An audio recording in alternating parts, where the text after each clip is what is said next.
roule au mois de mai Non, donc chez nous, au niveau Coussolre, il y a la randonnée toujours le samedi avant le 14 juillet, qui est une randonnée nocturne, où on donne le départ à 22h pour qu'effectivement il fasse noir. Alors c'est une rando où il y a un concert rock à la fin, vers 23h. Disons que c'est plutôt un moment festif. C'est pas une compétition. Ça fait combien de temps que vous l'organisez, vous? Chez Capon, ils font la même chose aussi Ouais, bien sûr. Donc Pont-sur-Sambre est un modèle, puisque je participe à toutes les randonnées de Pont-sur-Sambre. Donc on a calqué un peu.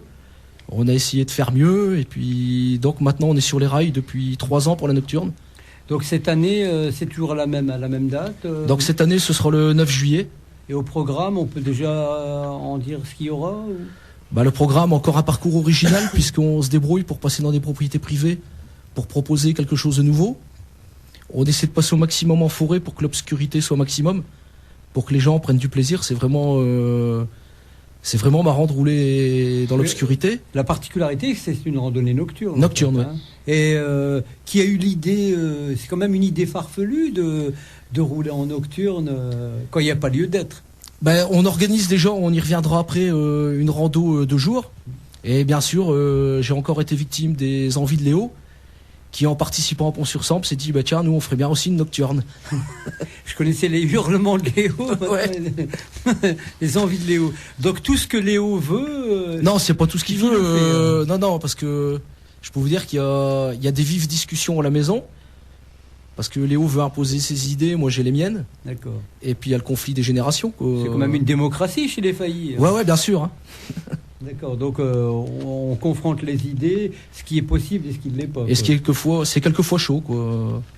D'accord. Donc en fait, Léo, il veut peut-être transposer ce qui se passe ailleurs et en faire partager un maximum de personnes de Coussolre. C'est quelqu'un qui fait beaucoup pour la ville de Coussolre, en vérité. Il aime le VTT et donc à travers ce sport, il essaie de partager, quoi. Et c'est vrai que Coussolre, vous avez la chance d'avoir quand même un cadre qui est intéressant quand même. Ouais, bien sûr, parce qu'on a la chance d'être sur le contrefort des Ardennes, ce qui fait qu'on peut offrir pas mal de dénivelé sur les randos. Et puis beaucoup de parcours différents, quoi. Et puis en au plus, niveau technique. Vous êtes proche de la Belgique, c'est un avantage aussi. Exactement, donc nos randos sont également calqués sur le modèle belge. D'accord, donc vous dites qu'il y avait une deuxième encore rando, mais là en plein jour. Ouais, donc en plein jour, ce sera la 5e édition. D'accord. Elle se déroulera donc toujours le 2e dimanche de septembre.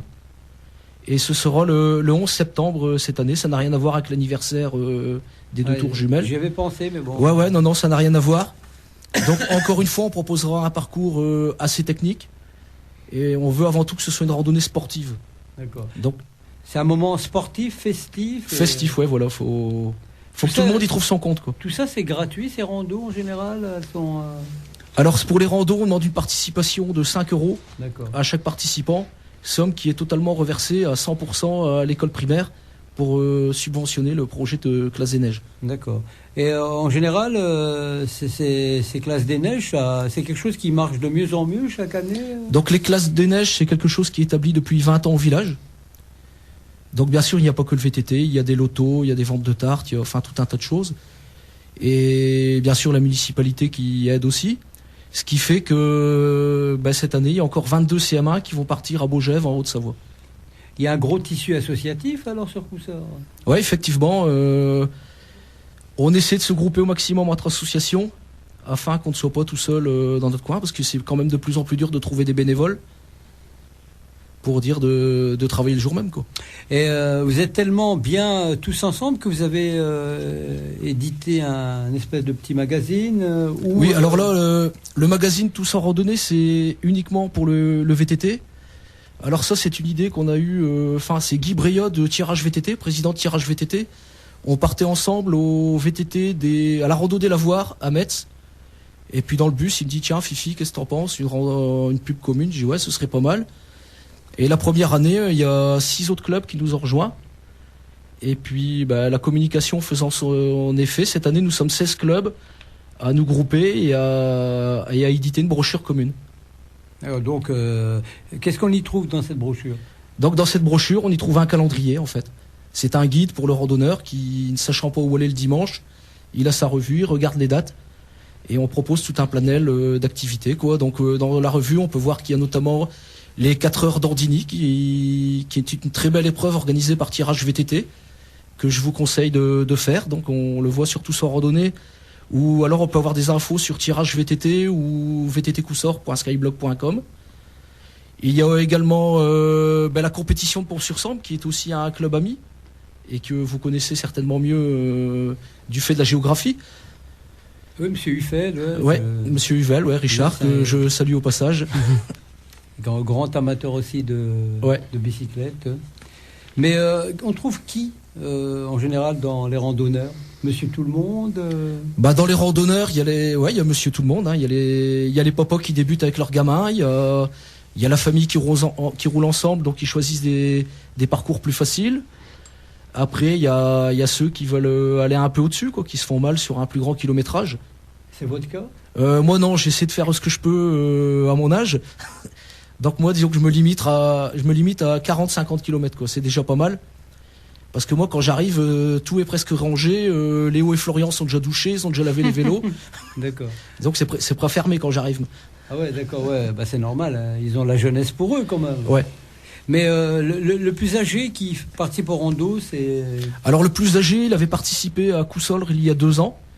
C'était Monsieur Ménestré de Serfontaine en Belgique, qui avait 83 ans et qui avait réalisé 20 km. D'accord, 20 km pour une personne de son âge. Je pense que bien. c'est... Et donc en même temps, il y a aussi Michel Witz de Tirage VTT, qui lui a 72 ans et fait encore 40 km, je crois. D'accord. Donc on a quand même l'impression que des randonneurs, il y en a plus en loisir qu'en compète. Hein. La compète, c'est des jeunes en général. Non, disons que c'est plus accessible en randonnée, donc c'est un peu normal qu'on trouve plus de compétiteurs en randonnée, quoi. Ça veut dire qu'en compétition, peut-être que les vélos, tout ça, ça demande un coût plus important de faire de la compétition que de la rando, quoi. Oui, bien sûr, c'est pour ça que Florian est toujours à la recherche de sponsors, parce que D'accord. Je suis ami avec son père et c'est vrai qu'il doit le conduire partout et c'est un certain coût, quoi. Donc j'en profiterai, tant que je suis à la radio, de faire un appel aux sponsors pour Florian. D'accord. Ça veut dire que, par exemple, pour Florian, l'équipé qui participe aux compétitions, ça... une somme comme ça... Ah là, je suis incapable de vous le dire, quoi. Est-ce que lui pourrait à peu près... est-ce que tu sais, toi, à peu près c'est un coût de 300 à 400 euros par week-end. Quand on part en Coupe de France, c'est Saint-Raphaël dans le sud, Saint-Brieuc en Bretagne, Superbès aux alentours de Clermont-Ferrand. Et... Ça, c'est rien que pour les frais de participation. Les Coupes de France, quoi. Ouais, c'est... Voilà. Mais au niveau des vélos... Les vélos, souvent, ça tourne aux alentours de 3000 euros, mais il y a des vélos aussi qui vont beaucoup plus cher, quoi. Ça monte à 8-9 000 euros. Le jour où j'ai été à la compète de Pont, il y avait des gens, ils avaient des espèces de Ferrari. J'ai vu certaines bicyclettes. On sentait qu'elles s'étaient pas données, quoi. Mais c'est pas pour ça qu'ils étaient meilleurs, hein. Mais bon, après, je pense que lui, on lui met une bicyclette normale. Ah, c'est certain. Il a du talent, donc voilà. Qu'est-ce qu'on peut vous souhaiter donc pour la suite? Pour la suite, qu'on continue à mener nos actions pour les enfants de la section, de l'école primaire de Cousolre, puisque c'est notre objectif, un peu guider la jeunesse. Léo Lagrange disait, on peut le prendre dans les deux sens, ce que je vais dire. Donc Léo Lagrange disait, aux jeunes, il ne faut pas montrer une voie, mais tous les chemins. Donc j'en fais un peu mon élément moteur. Et en VTT, il n'y en a pas, quoi. Et en VTT, il n'y en a pas, non. On dit aussi que tous les chemins mènent à Rome. Ouais.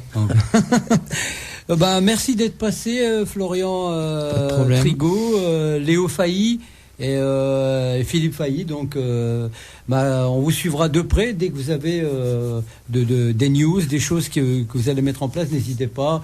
Canal FM vous ouvrira toujours son antenne. Disons que je vous remercie de nous avoir reçus.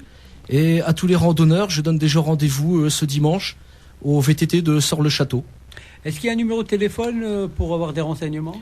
Donc les renseignements, vous pouvez voyager sur le blog vttcoussort.skyblog.com où on fait un petit compte-rendu toutes les semaines des endroits où nous sommes passés. Hier, c'était à Namur, en Belgique. Et on essaie de donner des infos, des petites anecdotes.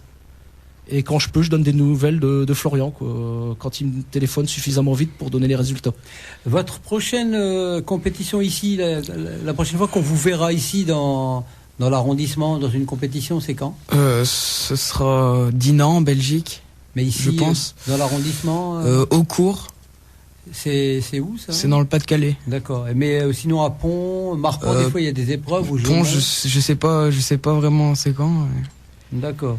Donc pour répondre, je crois que Pont c'est en juin. D'accord, on essaiera de se donc à Pont, on le verra, ça sera comme la dernière, c'est les mêmes championnats. Quoi. Non, ce sera une coupe régionale cette fois-ci. D'accord, ça sera plus important encore? Non, un peu moins. D'accord, mais vous irez quand même. Oui. D'accord, puis gagner chez soi, c'est pas mal. Quoi. Ouais. Ok, merci à tous les trois, et puis continuez à prendre du plaisir et à faire partager votre plaisir au plus grand nombre.